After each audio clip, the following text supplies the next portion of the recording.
ನಮಸ್ತೆ ವೀಕ್ಷಕರೇ, ಶುಭೋದಯ. ನೀವು ನೋಡ್ತಾ ಇದ್ದೀರಾ ಅಶ್ವಜ್ಯೋತಿಷ್ಯ ಕಾರ್ಯಕ್ರಮಕ್ಕೆ ಸ್ವಾಗತ.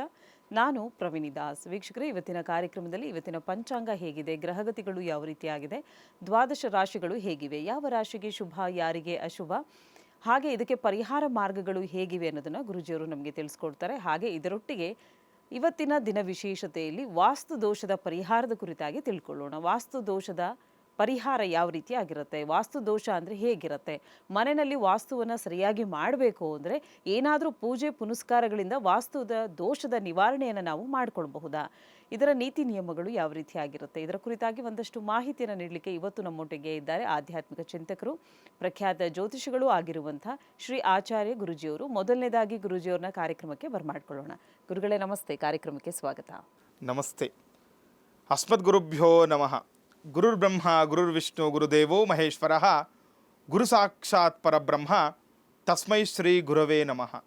ಆಪದಾಮಪಹರ್ತಾರಂ ಧಾತಾರಂ ಸರ್ವಸಂಪದಾಂ ಲೋಕಾಭಿರಾಮಂ ಶ್ರೀರಾಮಂ ಭೂಯೋರ್ಭೂಯೋ ನಮಾಮ್ಯಹಂ.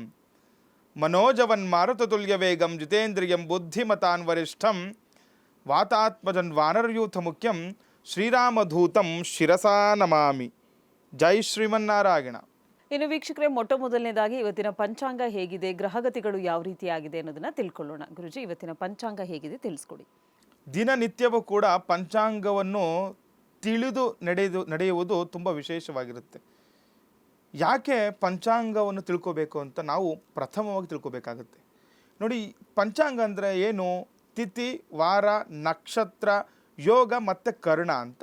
ಈ ತಿಥಿ, ವಾರ, ನಕ್ಷತ್ರ, ಯೋಗ, ಕರಣಗಳು ಇವತ್ತಿನ ದಿವಸ ಯಾವ ರೀತಿ ಇದೆ, ಯಾವೆಲ್ಲ ತಿಥಿ ಇದೆ, ಯಾವ ನಕ್ಷತ್ರ ಇದೆ, ಯಾವ ಯೋಗ ಕರಣಗಳಿದೆ ಅನ್ನೋ ತಿಳಿದು ಇವತ್ತಿನ ಶುಭಾಶುಭ ಕಾರ್ಯಗಳನ್ನು ನಾವು ಮಾಡಿಕೊಂಡಾಗ ನಮಗೆ ಅನುಕೂಲಗಳಾಗುವಂಥದ್ದು, ಆ ದೈವದ ನಮಗೆ ಅನುಗ್ರಹ ನಮಗೆ ಸಿಗುವಂಥದ್ದಾಗುತ್ತೆ. ಹಾಗಾಗಿ ಇವತ್ತಿನ ತಿಥಿ, ವಾರ, ನಕ್ಷತ್ರ, ಯೋಗ ಕರಣಗಳನ್ನು ತಿಳಿದುಕೊಳ್ಳೋಣ. ಪ್ರಥಮವಾಗಿ ಕ್ರೋಧಿನಾಮ ಸಂವತ್ಸರ, ದಕ್ಷಿಣಾಗಿನ, ವರುಷ ಋತು, ಭಾದ್ರಪದ ಮಾಸ, ಕೃಷ್ಣ ಪಕ್ಷ. ಭಾದ್ರಪದ ಮಾಸದ ಕೃಷ್ಣ ಪಕ್ಷ ನವಮಿ ತಿಥಿ ಇರುವಂಥದ್ದು ಇವತ್ತು. ಹಾಗೆ ಪುನರ್ವಸು ನಕ್ಷತ್ರ ಇರುವಂಥದ್ದು.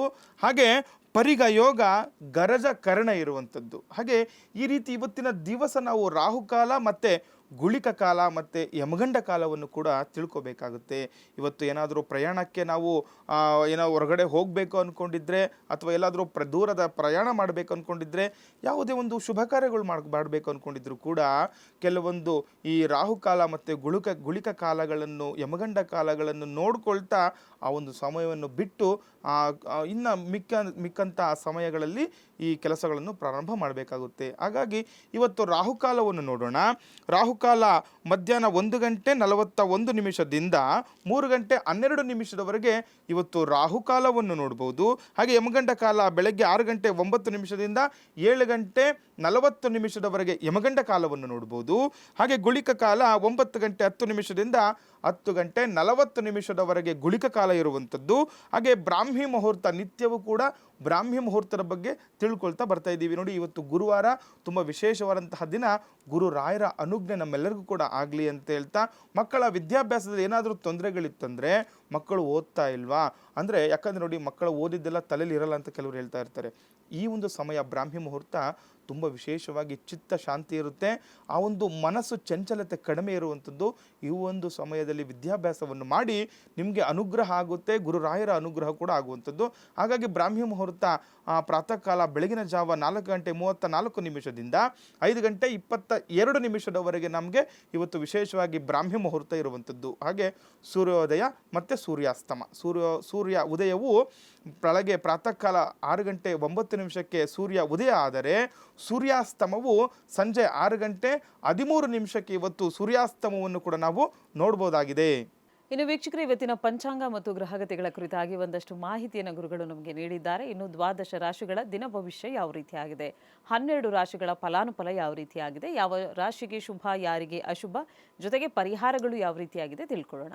ಗುರುಗಳೇ, 12 ರಾಶಿಗಳ ಫಲಾನುಫಲ ಹೇಗಿದೆ ತಿಳಿಸ್ಕೊಡಿ. ಹೌದು, ನಿತ್ಯವೂ ಕೂಡ ನಾವು ಮೇಷ, ವೃಷಭ, ಮಿಥುನ, ಕಟಕ, ಸಿಂಹ, ಕನ್ಯಾ, ತುಲ, ವೃಶ್ಚಿಕ, ಧನಸ್ಸು, ಮಕರ, ಕುಂಭ ಮತ್ತು ಮೀನ ರಾಶಿಗಳು, ಈ ಎಲ್ಲ ರಾಶಿಗಳು ಈ ಒಂದು ಸಮಯಗಳಲ್ಲಿ, ಈ ಒಂದು ಕಾಲಮಾನದಲ್ಲಿ ಎಲ್ಲರಿಗೂ ಕೂಡ ಅವರವರ ರಾಶಿಗಳು ತಿಳಿದಿರುತ್ತೆ. ಕೆಲವೊಬ್ಬರಿಗೆ ಜನ್ಮ ಲಗ್ನದಿಂದ ಜನ್ಮ ರಾಶಿಯನ್ನು ನೋಡ್ಕೊಂಡಿರ್ತಾರೆ. ಕೆಲವರು ನಾಮ ನಕ್ಷತ್ರದಿಂದವೂ ಕೂಡ ಅವರ ಹೆಸರಿಗೆ ತಕ್ಕಂತಹ ರಾಶಿಗಳನ್ನು ನೋಡ್ಕೊಂಡಿರ್ತಾರೆ. ಈ ರಾಶಿಗಳ ಫಲಾನುಫಲಗಳು ಯಾವ ರೀತಿ ಇದೆ, ಏನೆಲ್ಲ ಅನುಕೂಲಗಳಿದೆ, ಏನೆಲ್ಲ ಅನಾನುಕೂಲಗಳಿದೆ ತಿಳ್ಕೊಂಡು ಈ ದಿನವನ್ನು ಪ್ರಾರಂಭ ಮಾಡಿದಾಗ ನಮಗೆ ಅನುಕೂಲಗಳಾಗುವಂಥದ್ದು. ಹಾಗಾಗಿ ಇವತ್ತು ಪ್ರಥಮ ರಾಶಿ ಮೇಷರಾಶಿ. ಇಂದು ಪ್ರಯತ್ನಿಸಿದ್ದ ಕೆಲಸಗಳು ಕಾರ್ಯಸಿದ್ಧಿ ಆಗುವಂಥದ್ದು. ಇವತ್ತು ಏನೆಲ್ಲ ನೀವು ಕೆಲಸಗಳನ್ನು ಮಾಡಬೇಕು ಅಂದ್ಕೊಂಡಿರ್ತೀರಲ್ವ, ನೀವೇನೇ ಕೆಲಸಗಳನ್ನು ಮಾಡಿ ಪ್ರಯತ್ನ ಪಟ್ಟರೆ ಕಾರ್ಯ ಲಾಭ ಆಗುವಂಥದ್ದು. ಯಾವಾಗ ನೋಡಿ, ನಾವು ಯಾವಾಗ ಪ್ರಯತ್ನ ಪಡ್ತೀವಿ ನಮ್ಮೆಲ್ಲ ಕೆಲಸ ಕೂಡ ಆಗುತ್ತೆ. ಹಾಗಾಗಿ ಇವತ್ತು ಮೇಷರಾಶಿಯವರು ಏನೆಲ್ಲ ಕೆಲಸಗಳು ಮಾಡಬೇಕು ಅಂದ್ಕೊಂಡಿರ್ತೀರಲ್ಲ, ಆ ಕೆಲಸಗಳನ್ನು ಇವತ್ತು ಪ್ರಾರಂಭ ಮಾಡಿ ನಿಮಗೆ ಅನುಕೂಲಗಳಾಗುತ್ತೆ. ಮತ್ತು ಬೆಲೆ ಬಾಳುವ ವಸ್ತುಗಳು ಕಳೆದುಕೊಳ್ಳುವ ಸಾಧ್ಯತೆ ಕೂಡ ಹೆಚ್ಚಾಗಿರುವಂಥದ್ದು. ಮೇಷರಾಶಿ ನೋಡ್ಕೋಬೇಕಾಗುತ್ತೆ. ಏನಾದರೂ ಈ ಬೆಲೆ ಬಾಳುವ ವಸ್ತುಗಳನ್ನು ತಗೊಂಡು ಎಲ್ಲಾದರೂ ಹೊರಗಡೆ ಪ್ರಯಾಣ ಮಾಡಬೇಕು ಅಂದ್ಕೊಂಡಿದ್ರೆ ಅದರ ಕಡೆ ಗಮನವನ್ನು ಅತ್ಯವಶ್ಯಕವಾಗಿ ನೀವು ಕೊಡಲೇಬೇಕಾಗುತ್ತೆ. ಹಾಗೆ ಹಣಕಾಸಿನ ಸ್ಥಿತಿ ಕೂಡ ಉತ್ತಮವಾಗಿರುವಂಥದ್ದು. ಏನಾದರೂ ಹಣಕಾಸಿನಲ್ಲಿ ತೊಂದರೆಗಳು ಅನುಭವಿಸ್ತಾ ಇದ್ದೀರಾ, ಇವತ್ತಿಂದ ನಿಮಗೆ ಉತ್ತಮವಾಗಿರುವಂತಹ ವಾತಾವರಣ ಮೇಷರಾಶಿಯವರಿಗೆ ಸೃಷ್ಟಿಯಾಗುತ್ತೆ. ಹಾಗೆ ವೃಷಭ ರಾಶಿ, ಇಂಜಿನಿಯರಿಂಗ್ ಮತ್ತು ಮೆಡಿಕಲ್ ಕ್ಷೇತ್ರದವರ ಪ್ರತಿಭೆಗೆ ತಕ್ಕ ಪ್ರತಿಫಲ ದೊರಕುವಂಥದ್ದು. ಯಾರೆಲ್ಲ ಇಂಜಿನಿಯರ್ ಇರ್ತೀರಾ ಮತ್ತು ಮೆಡಿಕಲ್ ಕ್ಷೇತ್ರದಲ್ಲಿ ಇರ್ತೀರಾ, ನಿಮಗೆ ತುಂಬ ಪ್ರತಿಭೆಗಳಿರುತ್ತೆ. ನೋಡಿ, ಕೆಲವರು ಇಂಜಿನಿಯರ್ಸ್ಗೆ ತುಂಬ ಪ್ರತಿಭೆಗಳಿರುತ್ತೆ. ಅವ್ರಿಗೆ ಅವ್ರಿಗೆ ಎಷ್ಟೋ ದಿನ ಕೆಲಸಗಳು ಏನೇ ಮಾಡಿದ್ರು ಕೂಡ ಅವ್ರಿಗೆ ತಕ್ಕ ಪ್ರತಿಫಲ ದೊರಕಿರೋದಿಲ್ಲ. ಮತ್ತು ಹಾಗೆ ಮೆಡಿಕಲ್ ಅವ್ರಿಗೂ ಕೂಡ ತುಂಬ ಕಷ್ಟ ಬಿಟ್ಟು ಕೆಲಸಗಳು ಮಾಡ್ತಾ ಇರ್ತಾರೆ. ಅವ್ರು ಎಷ್ಟೇ ಕೆಲಸ ಮಾಡಿದ್ರು ಕೂಡ ಅನುಕೂಲಗಳು ಕಡಿಮೆ ಆಗ್ತಾ ಇರುತ್ತೆ. ಆದರೆ ಇವತ್ತಿಂದ ವೃಷಭ ರಾಶಿಯವರಿಗೆ ಅನುಕೂಲದ ವಾತಾವರಣ ಸೃಷ್ಟಿಯಾಗುತ್ತೆ. ಹಾಗೆ ಮನೆಗೆ ಸಂಬಂಧಿಕರ ಆಗಮನ ಆಗುವಂಥದ್ದು. ಹಾಗೆ ಯಾರೋ ಒಂದು ಹೊಸದಾಗಿ ಸಂಬಂಧಿಕರ ಬರುವಂತಹ ನಿರೀಕ್ಷೆ ಮಾಡ್ಬೋದು. ಮತ್ತು ದೂರದ ಪ್ರಯಾಣದಲ್ಲಿ ಎಚ್ಚರಿಕೆ ಇರಬೇಕಾಗುತ್ತೆ. ವೃಷಭ ರಾಶಿಯವರು ಏನಾದರೂ ದೂರದ ಪ್ರಯಾಣ ಮಾಡಬೇಕು ಅಂದ್ಕೊಂಡಿದ್ರೆ, ವ್ಯಾಪಾರ ಉದ್ಯೋಗ ಇಂಜಿನಿಯರ್ಸ್ ಆಗಲಿ, ಈಗ ಈ ಮೆಡಿಕಲ್ ಇರೋರು ತುಂಬ ದೂರದ ಪ್ರಯಾಣ ಇವ್ರಿಗೆ ಇದ್ದೇ ಇರುತ್ತೆ. ಇವರು ತುಂಬ ಎಚ್ಚರಿಕೆಯಿಂದ ಇವತ್ತು ವೃಷಭ ರಾಶಿಯವರು ಇರಬೇಕಾಗುತ್ತೆ. ಹಾಗೆ ಮಿಥುನ ರಾಶಿ, ಪ್ರಭಾವಿ ವ್ಯಕ್ತಿಗಳಿಂದ ಕೆಲಸ ಕಾರ್ಯಗಳಲ್ಲಿ ಅನುಕೂಲ. ನೋಡಿ, ಇವರು ಪ್ರಭಾವಿ ವ್ಯಕ್ತಿಗಳಿಂದ ಅನುಕೂಲ ಅಂತ ಇದೆ ಮಿಥುನ ರಾಶಿಯವರಿಗೆ. ಅಂದರೆ ಮಾಡುವ ಕೆಲಸ ಕಾರ್ಯದಲ್ಲಿ ಈಗ ನೀವೇನೋ ಒಂದು ಕೆಲಸ ಕಾರ್ಯನ ಹಮ್ಮಿಕೊಂಡಿರ್ತೀರಾ, ತುಂಬ ದಿವಸದಿಂದ ಆಗ್ತಾ ಇರಲ್ಲ. ಆದರೆ ಕೆಲವೊಬ್ಬರು ಪ್ರಭಾವಿ ವ್ಯಕ್ತಿಗಳಿಂದ ಇವತ್ತು ಅನುಸಾರ ಮಾಡಿ ಅವರನ್ನು ನೀವು ಭೇಟಿ ಮಾಡಿ ನಿಮಗೆ ಅನುಕೂಲದ ವಾತಾವರಣ ಸೃಷ್ಟಿಯಾಗುತ್ತೆ ಮಿಥುನ ರಾಶಿಯವರಿಗೆ. ಹಾಗೆ ಹಿರಿಯರ ಮೂಲಕ ಬಹು ನಿರೀಕ್ಷಿತ ವಿಚಾರವೊಂದು ನಿಮಗೆ ಅನುಕೂಲ ಆಗುವಂಥದ್ದು. ನೋಡಿ, ಹಿರಿಯರಿಂದ ಇವತ್ತೇನೋ ತುಂಬ ದಿವಸದಿಂದ ಯಾವುದೋ ಒಂದು ನಿರೀಕ್ಷೆಯಲ್ಲಿ ಇರ್ತೀರ, ನೀವು ಒಂದು ವ್ಯಾಪಾರನೋ ಅಥವಾ ಉದ್ಯೋಗನೋ ಅಥವಾ ಇಲ್ಲ ಮದುವೆ ವಿಚಾರದಲ್ಲಿನೋ ಹಿರಿಯರ ಸಹಾಯ ನಿಮಗೆ ಇವತ್ತು ಸಿಗುವಂಥದ್ದು. ಮತ್ತು ಎಚ್ಚರಿಕೆಯಿಂದ ವಿವರಿಸುವುದು ಸೂಕ್ತ. ಯಾವುದೇ ವಿಚಾರ ತಗೊಳ್ಳಿ, ಹಿರಿಯರ ಜೊತೆ ಮಾತಾಡಬೇಕಾದ್ರೆ ಎಚ್ಚರಿಕೆಯಿಂದ ವಿವರಣೆ ಕೊಡಿ, ನಿಮಗೆ ಅನುಕೂಲ ಆಗುತ್ತೆ. ಹಾಗೆ ಕಟಕ ರಾಶಿ, ನೂತನ ಒಪ್ಪಂದಗಳಿಗೆ ಚಾಲನೆ ಕೊಡುವಂಥದ್ದು. ನೋಡಿ, ಕಟಕ ರಾಶಿಯವರು ಕೂಡ ಹೊಸದಾಗಿ ಏನೋ ಒಂದು ತುಂಬ ದಿವಸದಿಂದ ಅಂದ್ಕೊಂಡಿರ್ತಾರೆ, ಕೆಲಸ ಕಾರ್ಯಗಳು ಆಗಿರಲ್ಲ. ಇವತ್ತು ಹೊಸದಾಗಿ ಏನಾದರೂ ಒಪ್ಪಂದ ಮಾಡ್ಕೋಬೇಕಂದಿದ್ರೆ ಮಾಡ್ಕೊಳ್ಳಿ, ನಿಮಗೆ ಅನುಕೂಲ ಆಗುತ್ತೆ ಕಟಕ ರಾಶಿಯವರಿಗೆ. ಹಾಗೆ ಸಣ್ಣ ಪುಟ್ಟ ವಿಷಯಗಳಲ್ಲಿ ತಲೆ ಕೆಡಿಸ್ಕೊಳ್ಳೋ ಅವಶ್ಯಕತೆ ಇರುವುದಿಲ್ಲ. ನೋಡಿ, ಯಾರೋ ಸಣ್ಣ ಪುಟ್ಟ ವಿಚಾರಗಳಿಗೂ ಕೂಡ ನೀವು ತಲೆ ಕೆಡಿಸ್ಕೊಳ್ತಾ ಹೋದರೆ ನಿಮಗೆ ಮನಸ್ಸಿಗೆ ತೊಂದರೆಗಳಾಗುತ್ತೆ, ನೆಮ್ಮದಿ ಕೆಡಿಸ್ಕೊಳ್ತೀರ. ಹಾಗಾಗಿ ಈ ಚಿಕ್ಕ ಪುಟ್ಟ ಏನೇ ವಿಚಾರಗಳು, ತೊಂದರೆಗಳು, ಗಲಾಟೆಗಳು ಏನೇ ಆದರೂ ಕೂಡ ಇವತ್ತು ತಲೆ ಕೆಡಿಸ್ಕೊಂಡ್ರೆ ಮುಂದೆ ಹೋಗಿ ಅನುಕೂಲ ಆಗುತ್ತೆ. ನಿಮ್ಮ ಬುದ್ಧಿಯಲ್ಲಿ ಪ್ರಗತಿ ಕೂಡ ಸಾಧಿಸುವಂಥದ್ದು ಕಟಕ ರಾಶಿಯವರಿಗೆ. ನೋಡಿ, ಯಾವಾಗೂ ನಮ್ಮ ಬುದ್ಧಿಗೆ ತಕ್ಕಂಥ ಕೆಲಸಗಳು ನಾವು ಮಾಡಬೇಕಾಗುತ್ತೆ. ಈ ಮಾತುಕತೆ ಆಡಬೇಕಾದ್ರೂ ಕೂಡ ಬುದ್ಧಿ ಇಟ್ಟು ಕೆಲಸಗಳನ್ನು ಮಾಡಿ ನಿಮಗೆ ಅನುಕೂಲ ಆಗುತ್ತೆ. ಹಾಗೆ ಸಿಂಹರಾಶಿ, ವ್ಯವಹಾರದಲ್ಲಿ ಅಧಿಕ ಲಾಭಾಂಶ ಕಂಡು ಬರುವಂಥದ್ದು. ನೋಡಿ, ಯಾರು ಸಿಂಹರಾಶಿಯಲ್ಲಿ ಇರ್ತೀರ ಅವರಿಗೆ ಇವತ್ತು ಮಾಡುವ ವ್ಯವಹಾರದಲ್ಲಿ ಆಗಲಿ ಅಥವಾ ವ್ಯಾಪಾರದಲ್ಲೇ ಆಗಲಿ ಅಧಿಕವಾಗಿ ಲಾಭಾಂಶ ಸಿಗುವಂಥದ್ದು ನೋಡ್ಬೋದು. ಹಾಗೆ ಹಣಕಾಸು ವಿಷಯದಲ್ಲಿ ಜಾಗೃತಿಯಿಂದ ಇರಬೇಕು. ಆದರೂ ಕೂಡ ಹಣಕಾಸಿನ ವಿಚಾರದಲ್ಲಿ ತುಂಬ ಜಾಗರೂಕತೆಯಿಂದ ಇರಬೇಕಾಗುತ್ತೆ. ಅಂದರೆ ಈಗ ಹಣಕಾಸು ಕೊಡೋದು ಅಥವಾ ತಗೊಳೋದು, ಈ ಥರ ವ್ಯಾಪಾರಗಳಲ್ಲಿ ಯಾರೆಲ್ಲ ಕೆಲಸಗಳು ಮಾಡ್ತಾ ಇರ್ತೀರಾ, ಯಾವತ್ತು ದಿನನಿತ್ಯವೂ ಕೂಡ ಇವ್ರದ್ದು ಕೆಲಸ ಹಣದಿಂದಲೇ ಇರುತ್ತೆ. ಇಂಥವರು ಇವತ್ತು ತುಂಬ ವಿಶೇಷವಾಗಿ ಜಾಗೃತಿ ವಹಿಸಬೇಕು ಸಿಂಹರಾಶಿಯವರು. ಹಾಗೆ ಆರೋಗ್ಯದಲ್ಲಿ ಉತ್ತಮ ಪ್ರಗತಿ ಕೂಡ ಕಂಡುಬರುವಂಥ ಯಾರಿಗೆಲ್ಲ ಆರೋಗ್ಯ ಸಮಸ್ಯೆ ಇರುತ್ತೆ, ಈ ಸಿಂಹರಾಶಿಯವರಿಗೆ ಇವತ್ತು ಆರೋಗ್ಯದಲ್ಲಿ ಚೇತರಿಕೆ ಕೂಡ ಕಾಣುವಂಥದ್ದು ನೋಡ್ಬೋದು. ಹಾಗೆ ಕನ್ಯಾ ರಾಶಿ, ಕಳೆದು ಹೋದ ದಿನಗಳ ಸವಿನೆನಪುಗಳು ಮೆಲುಕು ಹಾಕುವಂಥದ್ದು. ನೋಡಿ, ಕನ್ಯಾ ರಾಶಿಯವರಿಗೆ ಇವತ್ತು ಏನೋ ಹಿಂದೆ ಆಗಿರುವಂತಹದ್ರ ಬಗ್ಗೆ ಇವತ್ತು ತುಂಬ ಚಿಂತೆಗಳು ಮಾಡ್ತಾ ಇರ್ತೀರಾ.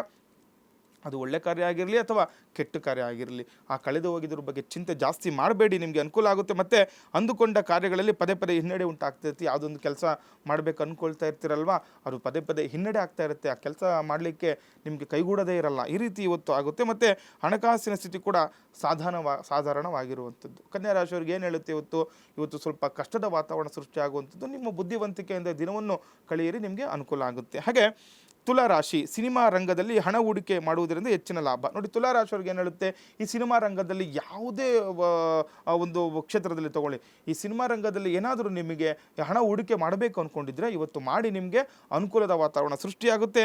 ನೂತನ ಕಾರ್ಯವನ್ನು ಮಾಡಲು ಆಲೋಚಿಸಿರಿ. ನೋಡಿ, ಹೊಸದಾಗಿ ಏನೋ ಮಾಡಬೇಕು ಅಂತ ಇವತ್ತು ನಿಮಗೆ ಆಲೋಚನೆ ಮನಸ್ಸಿಗೆ ಬರುತ್ತೆ, ಮಾಡಿ, ನಿಮಗೆ ಅನುಕೂಲ ಆಗುತ್ತೆ. ಮತ್ತು ಆರೋಗ್ಯದ ಕಡೆ ಕೂಡ ಗಮನವಿರಬೇಕಾಗುತ್ತೆ. ಹಂಗಂತ ಯಾವುದೋ ಕೆಲಸ ಮಾಡೋಕ್ಕೋಗಿ ಈಗ ಹೇಳ್ತಾರಲ್ವ, ಏನೋ ಮಾಡೋಕ್ಕೋಗಿ ಏನೋ ಮಾಡಿದ್ರು ಅಂತ, ಆ ರೀತಿ ಮಾಡ್ಕೊಳ್ಬಾರ್ದು. ಆರೋಗ್ಯದ ಕಡೆ ಕೂಡ ಗಮನ ಕೊಡಬೇಕಾಗುತ್ತೆ ತುಲಾರಾಶಿಯವರು. ಹಾಗೆ ವೃಶ್ಚಿಕ ರಾಶಿ, ಹಲವು ದಿನಗಳಿಂದ ಬಾಕಿ ಇರುವ ಕೆಲಸಗಳು ಇಂದು ಅಂತಿಮಗೊಳ್ಳುವಂಥದ್ದು. ವೃಶ್ಚಿಕ ರಾಶಿಯವರಿಗೆ ಏನು ಹೇಳುತ್ತೆ, ತುಂಬ ದಿವಸದಿಂದ ಕೆಲಸ ಕೆಲವೊಂದು ಆಗ್ತಾನೆ ಇರಲ್ಲ, ಅರ್ಧಕ್ಕೆ ನಿಂತೋಗ್ಬಿಟ್ಟಿರುತ್ತೆ, ಇಲ್ಲ ಮಾಡಬೇಕು ಅಂದಾಗಲೇ ಏನೋ ಒಂದು ಕಷ್ಟಗಳು ಬರ್ತಾ ಇರುತ್ತೆ ನಿಮಗೆ. ಆದರೆ ಇವತ್ತು ಅದನ್ನು ನೀವು ಇವತ್ತು ಮಾಡಬೇಕು ಅಂತ ಕಂಕಣಬದ್ಧರಾಗಿ ಕೆಲಸ ಮಾಡಿ, ನಿಮಗೆ ಅನುಕೂಲ ಆಗುತ್ತೆ ವೃಶ್ಚಿಕ ರಾಶಿಯವರಿಗೆ. ಹಾಗೆ ಆಧ್ಯಾತ್ಮದ ವಿಚಾರಗಳಲ್ಲಿ ಹಿರಿಯರ ಬೆಂಬಲ ಸಹಕಾರ ದೊರಕುವುದು. ಆಧ್ಯಾತ್ಮಿಕವಾಗಿ ಯಾರೆಲ್ಲ ಇವತ್ತು ಒಂದು ಪೂಜೆನೋ ಪುನಸ್ಕಾರನೋ ಏನೋ ಒಂದು ಮಾಡ್ಬೇಕು ಅಂದ್ಕೊಂಡಿರ್ತೀರಲ್ಲ, ಹಿರಿಯರ ಬೆಂಬಲ ಸಿಗುವಂಥದ್ದು. ನೋಡಿ, ಯಾವುದೇ ಆಗಲಿ ಏನಾದರೂ ಈ ಪೂಜೆ ಪುನಸ್ಕಾರ ಮಾಡ್ತೀವಿ ಅಂದರೆ ಹಿರಿಯರು ತುಂಬ ಸಂತೋಷದಿಂದ ನಮಗೆ ಬೆಂಬಲವಾಗಿರ್ತಾರೆ, ನಮಗೆ ಹೇಳ್ಕೊಡ್ತಾರೆ ಕೆಲವೊಂದು ವಿಚಾರಗಳಲ್ಲಿ. ಹಾಗಾಗಿ ಇವತ್ತು ಆಧ್ಯಾತ್ಮಿಕ ಚಿಂತನೆ ಮಾಡಿ, ನಿಮಗೆ ಅನುಕೂಲ ಆಗುತ್ತೆ ವೃಶ್ಚಿಕ ರಾಶಿಯವರಿಗೆ. ಹಾಗೆ ವಿವಿಧ ಮೂಲಗಳಿಂದ ಹಣವನ್ನು ಕೂಡ ಕೂಡಿಸುವುದು. ಇವತ್ತು ವಿವಿಧ ಮೂಲಗಳಿಂದ ಹಣ ಬರುವ ಸಾಧ್ಯತೆ ಕೂಡ ಹೆಚ್ಚಾಗಿರುತ್ತೆ. ಹಾಗೆ ಧನುಸ್ಸು ರಾಶಿ, ವಿವಾಹ ಆಕಾಂಕ್ಷಿಗಳಿಗೆ ಇಂದು ಶುಭವಾರ್ತೆ ಸಿಗಲಿದೆ. ಯಾರೆಲ್ಲ ಧನುಸ್ಸು ರಾಶಿಯವರು ವಿವಾಹ ಮಾಡ್ಕೋಬೇಕು ಅಥವಾ ಮದುವೆ ವಿಚಾರವಾಗಿ ಚಿಂತನೆ ಮಾಡ್ತಾ ಇರ್ತೀರಾ, ಮಾತುಕತೆ ಮಾಡಬೇಕು ಅಂದ್ಕೊಂಡಿರ್ತೀರಾ, ಅವರಿಗೆ ತುಂಬ ಇವತ್ತು ಶುಭ ದಿನ ಆಗಿರುತ್ತೆ. ಹಾಗೆ ದೊಡ್ಡ ದೊಡ್ಡ ಯೋಜನೆಗಳಿಗೆ ಕೈ ಹಾಕಿದರೆ ನೆಮ್ಮದಿ ಕಳೆದುಕೊಳ್ಳುವಿರಿ. ನೋಡಿ, ಏನು ಹೇಳುತ್ತೆ, ದೊಡ್ಡ ದೊಡ್ಡ ಯೋಚನೆಗಳಿಗೆ ಅಂದರೆ ಯೋಜನೆಗಳು ಯಾವುದೋ ಒಂದು ತುಂಬ ನಿಮ್ಮ ಮನಸ್ಸಲ್ಲಿ ಇರುತ್ತೆ, ತುಂಬ ದಿವಸದಿಂದ ದೊಡ್ಡ ಪ್ರಾಜೆಕ್ಟ್ ಮಾಡಬೇಕು, ಏನೋ ಮಾಡಬೇಕು ಅಂತ, ಇವತ್ತು ಸ್ವಲ್ಪ ತಡೆ ಹಿಡಿಯಬೇಕಾಗುತ್ತೆ. ಇವತ್ತೇನಾದರೂ ಮುಂದುವರಿಯೋಕೆ ಹೋದರೆ ಸ್ವಲ್ಪ ಅದರಿಂದ ಅಡಚಣೆಗಳು ಕಾಣಿಸ್ತಾ ಇದೆ. ಹಾಗೆ ನೀವು ಅಂದುಕೊಂಡ ಕೆಲಸಗಳೆಲ್ಲವೂ ಕೂಡ ಸರಾಗವಾಗಿ ಸಾಗುವುದು. ಹಾಗಾಗಿ ನೋಡಿ, ದೊಡ್ಡ ದೊಡ್ಡ ವಿಚಾರಗಳ ಬಗ್ಗೆ ಸ್ವಲ್ಪ ಕಡಿವಾಣವಾಗಿ ಚಿಕ್ಕದ್ರಿಂದ ಹೋಗ್ಬೇಕು. ಯಾವತ್ತೂ ಕೂಡ ಏನೇ ಕೆಲಸ ಮಾಡಿದ್ರು ಕೂಡ ನಾವು ಸಡನ್ನಾಗಿ ಪ್ರಥಮವಾಗಿಯೇ ನಮಗೆ ಆ ರೀತಿ ಆಗಬೇಕು ಈ ರೀತಿ ಆಗಬೇಕಂದ್ರೆ ಕೆಲವೊಂದು ಕೆಲಸಗಳು ಆಗೋದಿಲ್ಲ. ಹಾಗಾಗಿ ಈ ಚಿಕ್ಕದ್ರಿಂದ ಹೋಗಿ ನಿಮಗೆ ಅನುಕೂಲ ಆಗುತ್ತೆ. ಹಾಗೆ ಮಕರ ರಾಶಿ, ಆಸ್ತಿ ಖರೀದಿಗೆ ಸಂಬಂಧಪಟ್ಟಂಥ ಕೆಲಸದಲ್ಲಿ ಅನುಕೂಲ. ನೋಡಿ, ಆಸ್ತಿ ಖರೀದಿ ಮಾಡಬೇಕು ತುಂಬ ಜನ ಅಂದ್ಕೊಳ್ತಾ ಇರ್ತೀರ ಮಕರ ರಾಶಿಯವರು, ಏನು ಖರೀದಿ ಮಾಡ್ಲಿಕ್ಕೆ ಆಗ್ತಾ ಇರಲ್ಲ, ಅವ್ರಿಗೆ ಇವತ್ತು ಅನುಕೂಲದ ವಾತಾವರಣ. ಏನಾದರೂ ಆಸ್ತಿ ಖರೀದಿ ಮಾಡಬೇಕು ಅಂದರೆ ಇವತ್ತು ಹೋಗಿ ನಿಮಗೆ ಒಳ್ಳೆಯದಾಗುತ್ತೆ. ಮತ್ತು ಹೋಟೆಲ್ ವ್ಯಾಪಾರಿಗಳಿಗೆ ಸಾಧಾರಣವಾಗಿರುವಂಥದ್ದು. ಯಾರೆಲ್ಲ ಹೋಟೆಲ್ ಕೆಲಸಗಳು ಮಾಡ್ತಾ ಇರ್ತೀರಾ, ಈ ಹೋಟೆಲ್ ಯಜಮಾನರುಗಳು ಇರ್ತೀರಾ, ಇವತ್ತು ಸಾಧಾರಣವಾಗಿರುತ್ತೆ. ಹಾಗೆ ಯಾವುದೇ ಕಾರ್ಯಯೋಜನೆಗಳನ್ನು ಪೂರ್ವಪರ ಯೋಚನೆ ಮಾಡಿ ಕೈಗೊಳ್ಳಬೇಕಾಗುತ್ತೆ. ಏನಾದರೂ ಕೆಲಸ ಕಾರ್ಯ ಮಾಡಬೇಕು ಅಂದ್ಕೊಂಡಿದ್ರೆ ಹಿಂದೆ ಮುಂದೆ ಯೋಚನೆ ಮಾಡಿ. ಪೂರ್ವಪರ ಅಂದರೆ ಏನಿಲ್ಲ, ಹಿಂದೆ ಮುಂದೆ ಯೋಚನೆ ಮಾಡಬೇಕು, ಸ್ವಲ್ಪ ನೋಡ್ಕೊಂಡು ಕೆಲಸಗಳು ಮಾಡ್ಕೊಂಡಾಗ ಅನುಕೂಲಗಳಾಗುವಂಥದ್ದು. ಹಾಗೆ ಕುಂಭರಾಶಿ, ರಾಜಕೀಯದಲ್ಲಿರುವಂತಹ ಹಿತಶತ್ರುಗಳಿಂದ ಕಾಟ. ನೋಡಿ, ಯಾರೆಲ್ಲ ರಾಜಕೀಯದಲ್ಲಿ ಇರ್ತೀರಾ ಇವರಿಗೆ ಶತ್ರುಗಳು ಕಾಟ ಇದ್ದೇ ಇರುತ್ತೆ. ಹಾಗಾಗಿ ವಿಶೇಷವಾಗಿ ಹಿತಶತ್ರುಗಳು ನಮ್ಮ ಜೊತೆಲೇ ಇರ್ತಾರೆ, ಇವರಿಂದ ಕಾಟ ನಿಮಗೆ ಇರುವಂಥದ್ದು ನೋಡ್ಕೊಂಡು ಕೆಲಸ ಮಾಡಿ ಕುಂಭರಾಶಿಯವರು. ಮತ್ತು ಆರೋಗ್ಯದ ವಿಷಯದಲ್ಲಿ ಉದಾಸೀನ ಬೇಡ. ಕುಂಭರಾಶಿಯವ್ರಿಗೆ ಏನು ಹೇಳುತ್ತೆ, ಆರೋಗ್ಯ ವಿಷಯದಲ್ಲಿ ನೀವು ಉದಾಸೀನ ಮಾಡಬಾರ್ದು. ಏನಾದರೂ ಆರೋಗ್ಯ ಸಮಸ್ಯೆ ಆಯಿತು ಅಂದರೆ ವೈದ್ಯರ ಬಳಿ ತೆರಳಿ ಅನುಕೂಲ ಮಾಡ್ಕೊಳ್ಳಿ. ಮತ್ತು ಆರ್ಥಿಕ ಸ್ಥಿತಿ ಕೂಡ ನಿಮಗೆ ಉತ್ತಮವಾಗಿರುತ್ತೆ. ಮೀನರಾಶಿ, ಕಡೆಯ ರಾಶಿ, ಕನಸು ಕಾಣುತ್ತಿರುವ ಪ್ರೇಮಿಗಳು ಪ್ರಯೋಗಶೀಲತೆಯಿಂದ ನಡೆದರೆ ಯಶಸ್ಸು ಸಿಗುವಂಥದ್ದು. ನೋಡಿ, ಎಲ್ಲ ಈಗ ಒಂದು ಪ್ರೇಮ ವಿವಾಹ ಆಗಬೇಕು ಅಂದ್ಕೊಂಡಿರ್ತೀರ, ಮನೇಲಿ ಹೇಳಬೇಕು ಅಂದ್ಕೊಂಡಿರ್ತೀರ, ತುಂಬ ದಿನದಿಂದ ನೀವು ಹೇಳಲಿಕ್ಕೆ ಆಗ್ತಾ ಇರಲ್ಲ. ಇವತ್ತು ಮನೆಯಲ್ಲಿ ನೋಡಿ, ಪ್ರಯೋಗಶೀಲ ಅಂತಂದರೆ ನಿಮ್ಮ ಒಂದು ಬುದ್ಧಿಶಕ್ತಿಯಿಂದ ಇವತ್ತು ಕಾರ್ಯರೂಪಕ್ಕೆ ತೊಗೊಂಡು ಬನ್ನಿ, ಮನೇಲಿ ಹೇಳಿ ಅನುಕೂಲ ಆಗುತ್ತೆ ಮೀನರಾಶಿಯವರಿಗೆ. ಹಾಗೆ ಮಕ್ಕಳ ಆರೋಗ್ಯದಲ್ಲಿ ಸುಧಾರಣೆ, ಮಾನಸಿಕ ನೆಮ್ಮದಿ ಕೂಡ ಸಿಗುವಂಥದ್ದು. ಮಕ್ಕಳ ಆರೋಗ್ಯದಲ್ಲಿ ಏನಾದರೂ ಏರುಪೇರು ಉಂಟಾಗಿದ್ದರೆ ಅವೆಲ್ಲವೂ ಕೂಡ ಇವತ್ತು ಸುಧಾರಣೆ ಆಗಿ ಆವಾಗ ಮಾನಸಿಕ ನೆಮ್ಮದಿ ಕೂಡ ನಿಮಗೆ ಸಿಗುವಂಥದ್ದು. ಯಾವಾಗ ನಮ್ಮ ಮಕ್ಕಳಲ್ಲಿ ಆರೋಗ್ಯ ಸಮಸ್ಯೆ ಕಡಿಮೆ ಆಗುತ್ತೆ ಆವಾಗ ಎಲ್ಲರಿಗೂ ಕೂಡ ಈಗ ಮಾನಸಿಕವಾಗಿ ನೆಮ್ಮದಿ ಕೂಡ ಸಿಗುವಂಥದ್ದು ಕೂಡ ನಾವು ವಿಶೇಷವಾಗಿ ನೋಡ್ಬೋದಾಗಿದೆ. ಇನ್ನು ವೀಕ್ಷಕರೇ, ಗುರೂಜಿಯವ್ರನ್ನ ನೀವು ನೇರವಾಗಿ ಬಂದು ಭೇಟಿ ಆಗಬೇಕು ಅಂದರೆ ನೀವು ಮಾಡಬೇಕಾಗಿರೋದು ಇಷ್ಟೇ. ನಿಮ್ಮನೆ ಟಿ ವಿ ಸ್ಕ್ರೀನ್ ಮೇಲೆ ಕಾಣ್ತಾ ಇರುವಂಥ ನಂಬರ್ಗೆ ಕರೆ ಮಾಡಿ ಹೆಚ್ಚಿನ ಮಾಹಿತಿಯನ್ನು ಪಡ್ಕೊಳ್ಬಹುದಾಗಿದೆ. ಇನ್ನು ಗುರೂಜಿಯವರ ಕಚೇರಿ ಇದೇ ಬೆಂಗಳೂರಿನ ಅಂಚೆಪಾಳ್ಯದಲ್ಲಿದೆ. ಕಾರ್ಯಕ್ರಮದ ಕೊನೆಯ ಹಂತದಲ್ಲಿ ಅವರ ಅಡ್ರೆಸ್ನ ನೀವು ನೋಟ್ ಮಾಡಿಕೊಂಡು ನೇರವಾಗಿ ಗುರೂಜಿಯವ್ರನ್ನ ಭೇಟಿಯಾಗಿ ನಿಮ್ಮೆಲ್ಲ ಸಮಸ್ಯೆಗಳಿಗೆ ಪರಿಹಾರವನ್ನು ಪಡ್ಕೊಳ್ಬಹುದು ಅಂತ ಹೇಳ್ತಾ ಕಾರ್ಯಕ್ರಮದಲ್ಲಿ ಪುಟ್ಟದೊಂದು ವಿರಾಮ.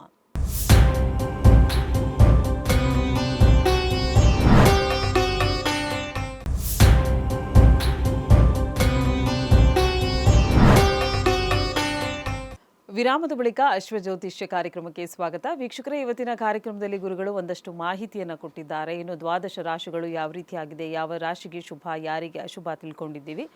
ಇನ್ನು ವೀಕ್ಷಕರೇ, ಗುರೂಜಿಯವ್ರನ್ನ ನೀವು ನೇರವಾಗಿ ಬಂದು ಭೇಟಿಯಾಗಬೇಕು ಅಂದರೆ ಇದೇ ಬೆಂಗಳೂರಿನ ಅಂಚೆಪಾಳ್ಯದಲ್ಲಿ ಅವರ ಕಚೇರಿ ಇದೆ. ನೇರವಾಗಿ ಗುರೂಜಿಯವ್ರನ್ನ ಭೇಟಿಯಾಗಲಿಕ್ಕೆ ಅವಕಾಶವಿದೆ.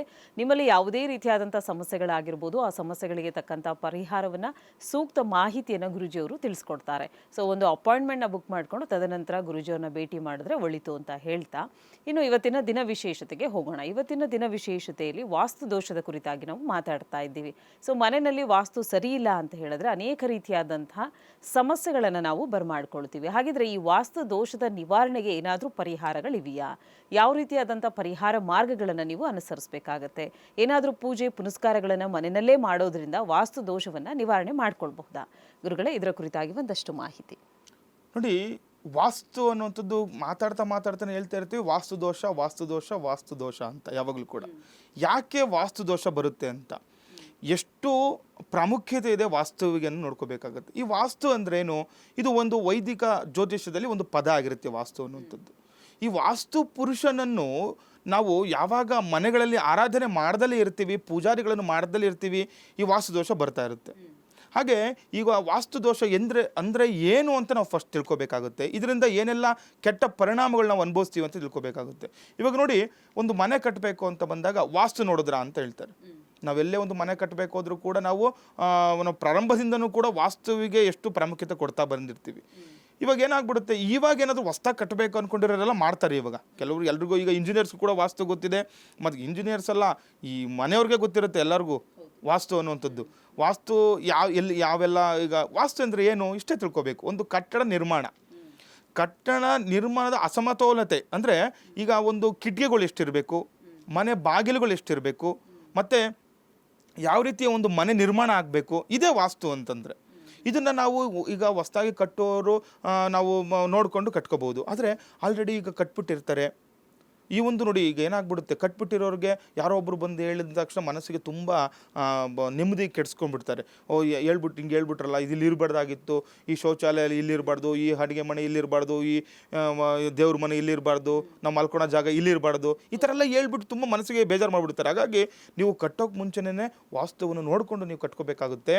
ಹಾಗಾಗಿ ವಾಸ್ತು ದೋಷ ಏನಕ್ಕೆ ಬರುತ್ತೆ ಮತ್ತು ಇದರಿಂದ ಏನು ಪರಿಣಾಮಗಳು ಮತ್ತು ಇದಕ್ಕೆ ಪರಿಹಾರಗಳು ಏನು ಅಂಥದ್ದು ಇವತ್ತಿನ ನಾವು ಮಾತಾಡುವಂತಹ ಒಂದು ವಿಷಯ ಆಗಿರುತ್ತೆ. ಹಾಗಾಗಿ ನೋಡಿ, ವಾಸ್ತು ದೋಷ ಅನ್ನುವಂಥದ್ದು ಮನೆಗಳ ಕಿಟಕಿಗಳ ನಿರ್ಮಾಣ ಮತ್ತು ಬಾಗಿಲುಗಳ ನಿರ್ಮಾಣ ಮತ್ತು ಈ ಪೂರ್ವ, ಪಶ್ಚಿಮ, ಉತ್ತರ, ದಕ್ಷಿಣ ಈ ದಿಕ್ಕುಗಳನ್ನು ನೋಡಿ ನಾವು ನಿರ್ಮಾಣ ಮಾಡುವಂಥದ್ದು ವಾಸ್ತು ಅಂತ ಹೇಳ್ತೀವಿ. ನೋಡಿ, ಒಂದು ಮನೆ ಕಟ್ಟಬೇಕಾದ್ರೆ ನಾವು ಆಯ ನೋಡ್ತೀವಿ. ಒಂದು ಸಿಂಹಾಯ, ಗಜಾಯ ಮತ್ತು ವೃಷಭಾಯ ಅಂತ ಹೇಳಿ ಈ ಆಯಗಳನ್ನು ನೋಡಿ ನಾವು ಮನೆಯನ್ನು ನಿರ್ಮಾಣ ಮಾಡುವಂಥದ್ದು.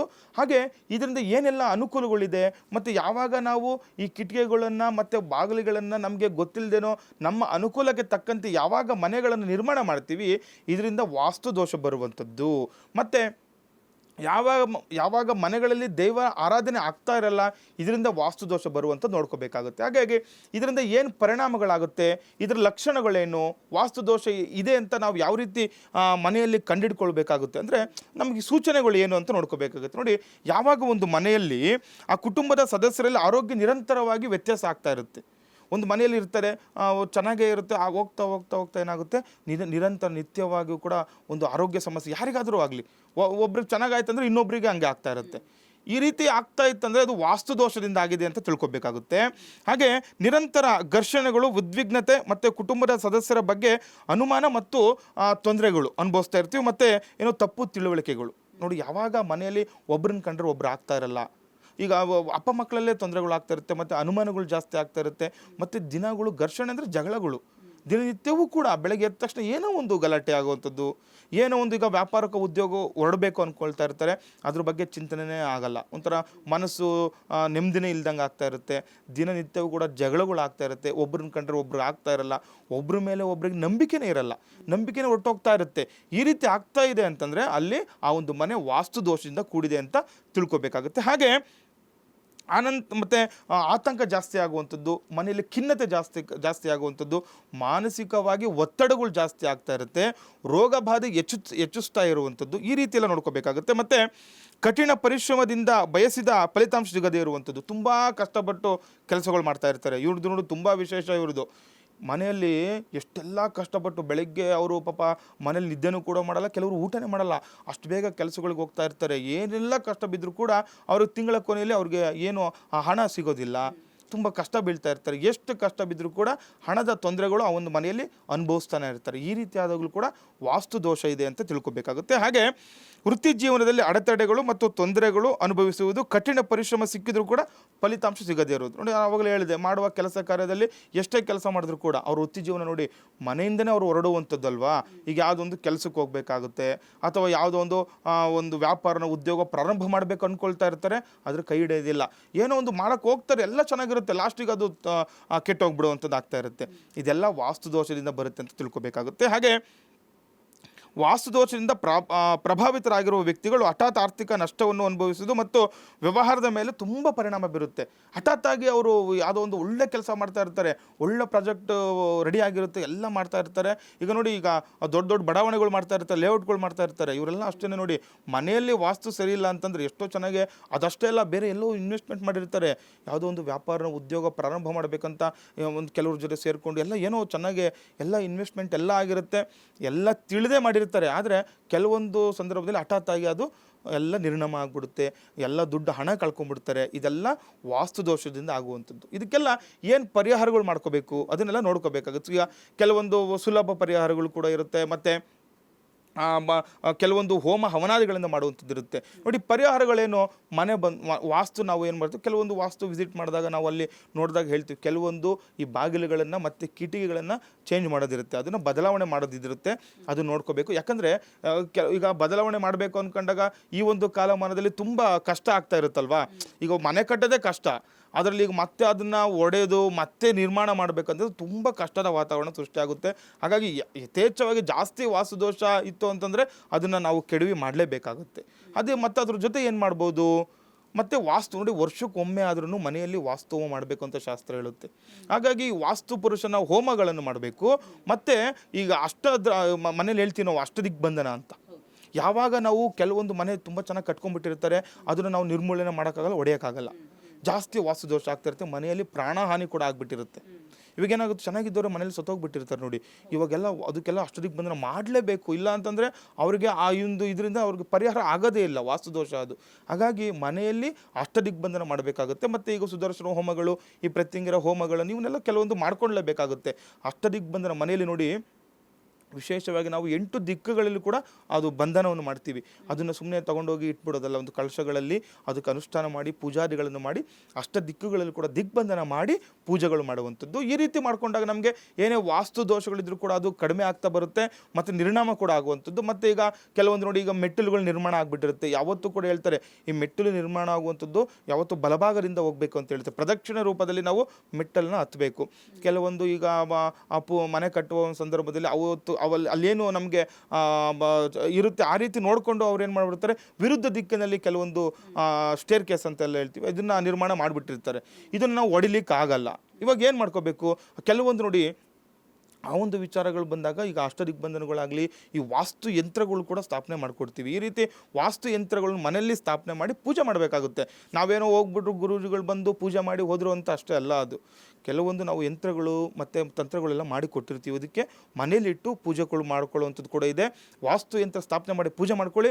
ಯಾವುದೇ ರೀತಿ ಆರೋಗ್ಯ ಬಾಧೆ ಇರಲಿ, ಮತ್ತು ಸಾಲ ಬಾಧೆ ಇರಲಿ, ಮನೆಯಲ್ಲಿ ಏನೇ ಘರ್ಷಣೆಗಳಾಗ್ತಾ ಇರಲಿ, ಮಾನಸಿಕ ಒತ್ತಡ ಆಗಲಿ, ನೆಮ್ಮದಿ ಕಳ್ಕೊಂಡಿರ್ತಾರಲ್ಲ, ಅವೆಲ್ಲವೂ ಕೂಡ ನಿರ್ನಾಮ ಆಗಿ ದಿನೇ ದಿನೇ ನಿಮಗೆ ಅಭಿವೃದ್ಧಿ ಆಗುವಂಥದ್ದು ಕೂಡ ನಾವು ನೋಡ್ಬೋದು. ಇನ್ನು ಗುರುಗಳೇ, ನೀವು ಹೇಳಿದ್ರಿ ಮನೆಯಲ್ಲಿ ಹೋಮ ಮಾಡಿಸ್ಬೇಕು ಅಂತ ಹೇಳಿ. ಸೊ ಬಾಡಿಗೆ ಮನೆಯಲ್ಲಿ ಇದ್ದವರು ಕೂಡ ಆ ಹೋಮವನ್ನು ಮಾಡಿಸ್ಬೋದಾ, ಅಥವಾ ಸ್ವಂತ ಮನೆ ಹೊಂದಿದವರು ಮಾತ್ರ ಈ ಹೋಮ ಹವನಗಳನ್ನು ಮಾಡಿಸ್ತಾರೆ? ಹೌದು ನೋಡಿ, ಇದು ತುಂಬ ಜನ ಕೇಳೋ ಪ್ರಶ್ನೆ, ಇದು ವಿಶೇಷವಾಗಿರೋ ಪ್ರಶ್ನೆ. ಯಾವಾಗ ಬಾಡಿಗೆ ಮನೆ ಅಂತ ನಾವು ಹೇಳ್ತೀವಿ, ಅದು ಬಾಡಿಗೆ ಮನೆ ಅಲ್ಲ ಅದು. ಯಾಕಂದರೆ ನಾವು ವಾಸ ಮಾಡ್ತಿರ್ತೀವಲ್ಲ, ಈಗ ನಾವೇ ತಾನೇ ಇರೋದು, ನಾವೇ ಜೀವನ ಮಾಡ್ತಿರ್ತೀವಿ, ನಾವು ಅಲ್ಲೇ ಊಟ ಮಾಡ್ತೀವಿ, ಅಲ್ಲೇ ಮಲ್ಕೊಳ್ತೀವಿ, ಅಲ್ಲೇ ಇರ್ತೀವಲ್ಲ. ಬಾಡಿಗೆ ಮನೆ ಅಂತ ತೊಗೊಳಂಗಿಲ್ಲ. ಅದು ನಾವು ಇರ್ತೀವಿ ಅಂತಂದ್ರೆ ನಮ್ಮದೇ ಅದು ಮನೆ. ಅಲ್ಲಿನೂ ಕೂಡ ನಾವು ವಾಸ್ತುದೋಷ ನೋಡ್ಕೋಬೇಕಾಗುತ್ತೆ. ಅವರು ಬಾಡಿಗೆ ಅನುಕೂಲಕ್ಕೆ ತಕ್ಕಂತೆ ಕಟ್ಬಿಟ್ಟಿರ್ತಾರೆ ನೋಡಿ. ಯಾವುದೋ ಒಂದು ಮನೇಲಿ, ಬೇರೆ ಮನೇಲಿ ಇದ್ದವರು, ನಾವು ಹಿಂದೆನೂ ಕೂಡ ಮಾತಾಡಿದ್ವಿ, ಬೇರೆ ಮನೇಲಿ ಇದ್ದಾಗ ಚೆನ್ನಾಗಿರ್ತಾರೆ, ಈ ಒಂದು ಮನೆಗೆ ಬಂದ ತಕ್ಷಣ ಅವ್ರಿಗೆ ಎಲ್ಲರಿಗೂ ಕೂಡ ಆರೋಗ್ಯ ಸಮಸ್ಯೆ ಆಗ್ತಾ ಇರುತ್ತೆ, ತುಂಬ ನಷ್ಟ ಹೊಂದ್ತಾ ಇರ್ತಾರೆ. ಆದರೆ ಅವ್ರು ಕೆಲವ್ರಿಗೆ ಇರುತ್ತೆ, ಬಾಡಿಗೆ ಮನೆ ಅಲ್ವಾ, ನಾವೇನು ಪೂಜೆ ಮಾಡ್ಕೋಬೇಕಾ ಬೇಡ ಅಂತ. ಆ ಥರ ಏನೂ ಇಲ್ಲ. ಅಲ್ಲಿನೂ ಕೂಡ ಹೋಮ ಹವನಾದಿಗಳನ್ನು ಮಾಡ್ಕೊಳ್ಳಿ. ಯಾಕಂದರೆ ನೀವೇ ಇರ್ತೀರಲ್ವಾ, ನಿಮ್ಮ ಸಂಸಾರ ನಡೆಯುವಂಥದ್ದು, ಇಲ್ಲಿಂದಲೇ ನಿಮ್ಮ ವ್ಯಾಪಾರ ಉದ್ಯೋಗಕ್ಕೆ ನೀವು ಹೋಗುವಂಥದ್ದು. ಹಾಗಾಗಿ ಅಲ್ಲಿನೂ ಕೂಡ ವಾಸ್ತು ಮತ್ತು ಈ ವಾಸ್ತು ಯಂತ್ರಗಳನ್ನು ಸ್ಥಾಪನೆ ಮಾಡಿ ಪೂಜೆ ಮಾಡ್ಕೊಳ್ಳಿ. ಬಾಡಿಗೆ ಬಾಡಿಗೆ ಮನೆ ಇದ್ದರೂ ಕೂಡ ನೀವು ಹೋಮ ಹವನಾದಿಗಳನ್ನು ಮಾಡಿಸ್ಕೋಬಹುದು, ಮಾಡ್ಕೊಳ್ಳಿ, ನಿಮಗೆ ಅನುಕೂಲಗಳಾಗುತ್ತೆ. ಓಕೆ ಗುರುಗಳೇ, ಇದುವರೆಗೂ ಸಾಕಷ್ಟು ಮಾಹಿತಿಯನ್ನು ನಮಗೆ ತಿಳಿ ಹೇಳಿದ್ದೀರಾ, ಧನ್ಯವಾದಗಳು. ಲೋಕ ಸಮಸ್ತ ಸುಖಿನೋ ಭವಂತು, ಸಮಸ್ತ ಸನ್ಮಂಗಳಾನಿ ಭವಂತು. ಹರೇ ಶ್ರೀನಿವಾಸ. ಇನ್ನು ವೀಕ್ಷಕರೇ, ಗುರೂಜಿಯವ್ರನ್ನ ನೀವು ನೇರವಾಗಿ ಬಂದು ಭೇಟಿಯಾಗಬೇಕು ಅಂದರೆ ಬೆಂಗಳೂರಿನ ಅಡ್ರೆಸ್ ನಿಮ್ಮ ಟಿವಿ ಸ್ಕ್ರೀನ್ ಮೇಲೆ ಬರ್ತಾ ಇದೆ, ನೋಟ್ ಮಾಡ್ಕೊಳ್ಳಿ. ಇದಾಗಿತ್ತು ಇವತ್ತಿನ ವಿಶೇಷ ಕಾರ್ಯಕ್ರಮ. ಮತ್ತೆ ನಿಮ್ಮ ಭೇಟಿ ಮುಂದಿನ ಸಂಚಿಕೆಯಲ್ಲಿ. ಧನ್ಯವಾದಗಳು.